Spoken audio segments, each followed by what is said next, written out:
अनिकेत को हमेशा मौसम में बदलाव को लेकर जिज्ञासा रहती थी। कभी कभी गर्मी बहुत तेज होती, कभी अचानक बारिश आ जाती और कभी सर्दी वैसी नहीं लगती जैसी पहले हुआ करती थी। एक दिन विज्ञान की कक्षा में उनकी टीचर ने बताया कि ये सब जलवायु परिवर्तन क्लाइमेट चेंज के कारण हो रहा है।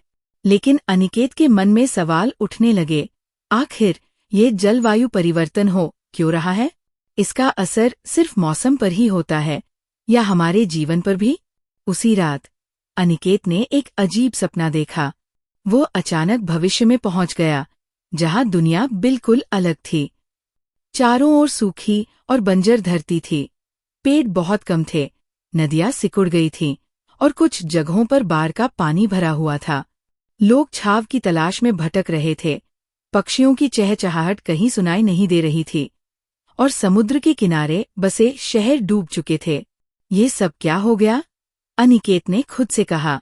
तभी एक बुद्धिमान बुजुर्ग व्यक्ति उसके पास आए और बोले, बेटा, ये वही दुनिया है, लेकिन तब की जब इंसानों ने प्रकृति की चेतावनी को नजरअंदाज कर दिया था। कारखानों से निकलता धुआं, पेड़ों की कटाई, बढ़ता प्रदूषण, इन सब ने पृथ्वी का संतुलन बिगाड़ दिया। तापमान इतना बढ़ गया कि बर्फ के पहाड़ पिघलने लगे, समुद्र का जलस्तर बढ़ गया और मौसम अनिश्चित हो गए। अनिकेत को याद आया कि उसकी टीचर ने भी यही बातें कही थी। तो क्या इस सब को ठीक किया जा सकता है? उसने पूछा। बुजुर्ग ने हल्की मुस्कान के साथ कहा, हाँ, लेकिन तभी जब हम आज से बदलाव लाए, पेड़ लगाए, पानी बचाए, प्लास्टिक का कम उपयोग करें और ऊर्जा के साफ स्रोत अपनाएं। अगर हम अभी से ध्यान दें तो ये भविष्य कभी हकीकत नहीं बनेगा। अचानक अनिकेत की आँख खुली। वह अपने कमरे में था, लेकिन सपना इतना सजीव था कि उसे सब कुछ असली लग रहा था। वह समझ चुका था कि जलवायु परिवर्तन सिर्फ एक वैज्ञानिक शब्द नहीं, बल्कि हमारे भविष्य के लिए एक गंभीर चेतावनी है।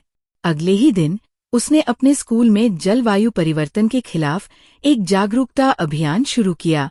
उसने अपने दोस्तों को समझाया कि हमें कैसे बिजली बचानी चाहिए, प्लास्टिक का कम इस्तेमाल करना चाहिए और ज्यादा से ज्यादा पेड़ लगाने चाहिए। धीरे धीरे पूरा स्कूल इस अभियान से जुड़ गया। जलवायु परिवर्तन एक सच्चाई है, लेकिन अगर हम मिलकर प्रयास करें तो हम अपनी धरती को बचा सकते हैं। बदलाव अभी से शुरू करना होगा, ताकि आने वाली पीढ़ियां एक स्वस्थ और सुंदर दुनिया में जी सकें।